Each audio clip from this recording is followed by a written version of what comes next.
The Return of Light. Heru's Introduction. Greetings, dear reader. It is my wish that you would take deeply into your heart the messages put forth in this book. We are now at the tipping point of the history of this planet, and also the tipping point of so many larger cycles and systems. I would have you know, it is no accident that you are here on this planet at this time, and it is no accident that you are reading these words. This is the time of miracles. This is the time that has been foretold by many prophets. And yet, we have a little way still to go where it would appear that the forces of dark have the upper hand. I say appear, for there is a revolution afoot the likes of which is beyond comprehension, because the foundation of this revolution starts outside this creation, it starts with Prime Creator itself, and it is the reclamation and restoration of this entire creation. Can you say something about who you are as a being? I, Heru, am one of the creator gods. We are a group of beings that Prime Creator created prior to this creation, and so we are older than this universe. When Prime Creator said, "Let there be light," we were the instruments through which that was manifested. We are the weavers of this magical substance that Prime Creator pours forth endlessly. And we weave, and we shape that sacred substance into forms, into elements, into worlds, into universes, into souls. We are the beings who create the soul inside the sun, and we create the sun. All substance that we create with is a Prime Creator. I personally, along with others, was involved in the creation of this universe, the creation of this planet, and the creation of many of the souls who inhabit this planet. So I am father, uncle, and great-uncle to many of you. And I would like to reclaim my own, to lift up, embrace, and heal my children. Why have you chosen to give these teachings at this time? First, I would like to say that, as one of the creator gods, who was involved in the creation of this world and this universe, I am a responsible party in its reclamation.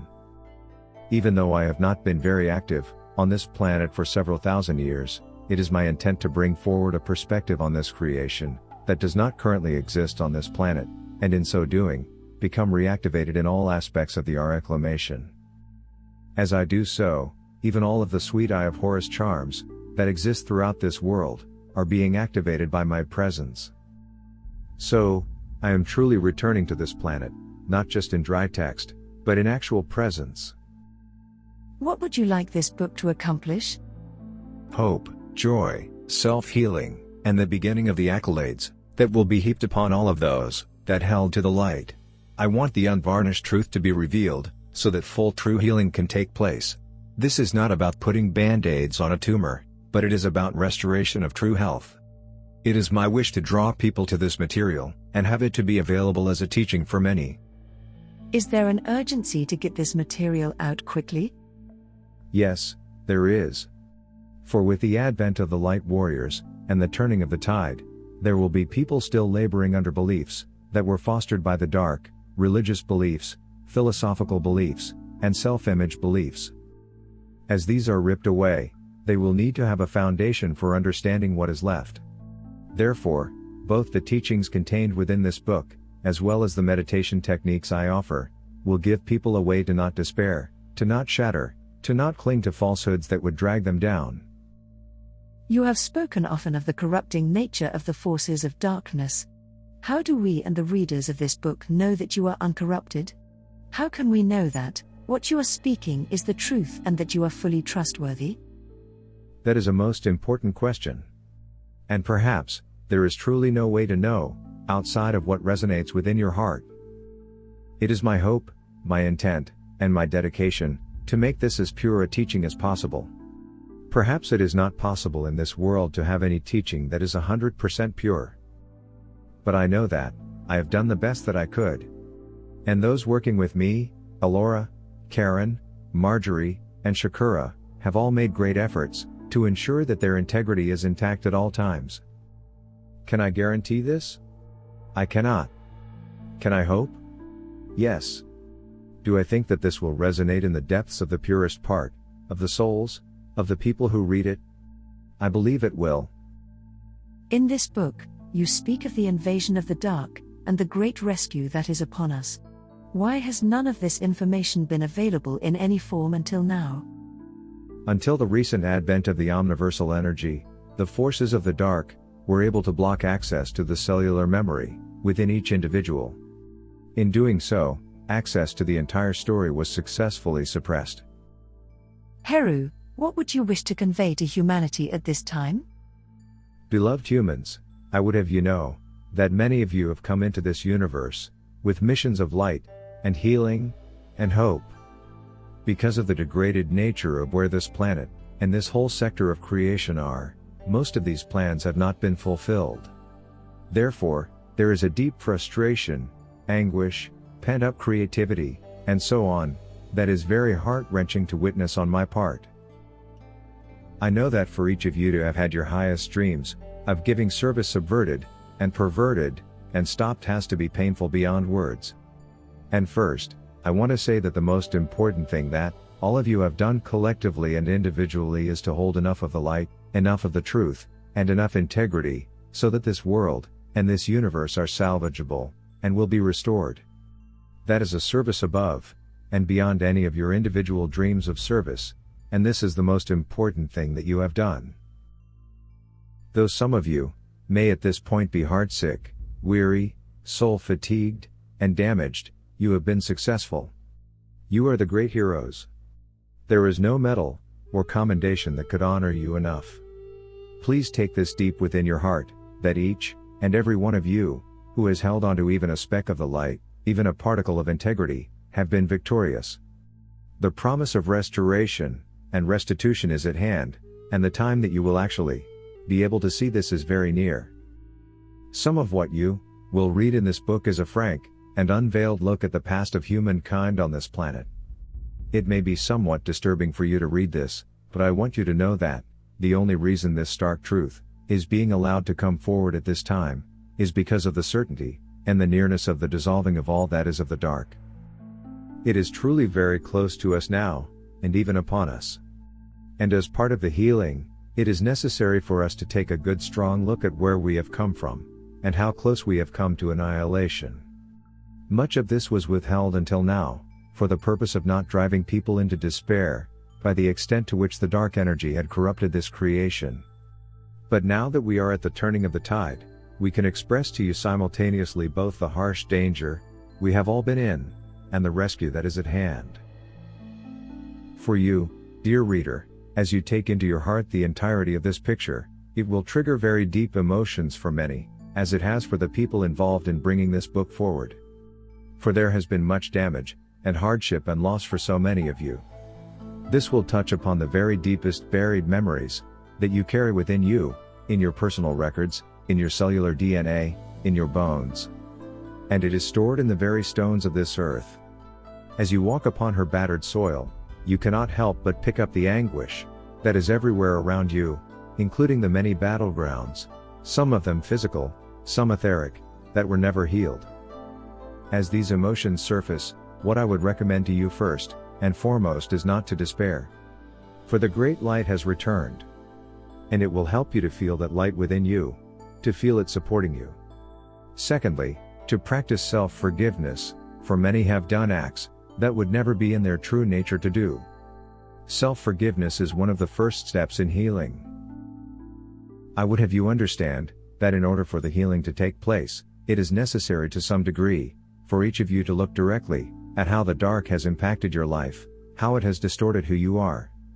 This is not to jump into a quagmire and spend 25 years in therapy, working through these realizations. What is being asked is for you to take a brief, concise, self-evaluating look at who you are in the moment, and who you would be in an unfallen creation. You have that blueprint within you, within every cell and every atom of your body. And you have the capacity to call that up and see it. It is important to look at the past, because in order to release what is there, it is necessary for it to first come into conscious awareness.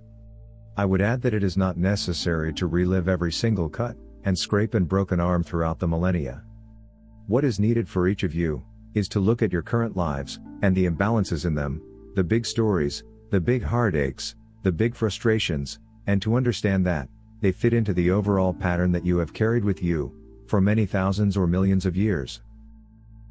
Again, hold up your current imbalanced state and compare it with who you would be in an unfallen world, that original blueprint that is so perfect, that is so beautiful, that is such an elegant and eloquent expression of Prime Creator. Your heritage, your lineage, and your destination all pertain to that perfection. That is who you are. Embrace it. And as you embrace it, what you need to process and to look at the imbalances will naturally well up from within you, as you are ready to heal them. Imagine, if you would, that there are two blueprints we are looking at, the perfected one and the distorted one. And as you pull your distorted blueprint into alignment with the perfected one, piece by piece, issue by issue, and atom by atom, you will naturally process, in an ordered pattern, what needs to be done. Let me add to this that much help is here for you, and that you may call upon it freely. Why is it necessary for us to know that we had come close to annihilation? First, because it is the truth, and secondly, because it will give you a true understanding of the whole picture.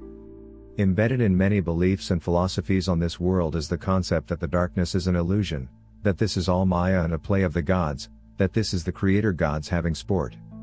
And that illusion will persist, unless a person truly understands the magnitude of this horrific invasion.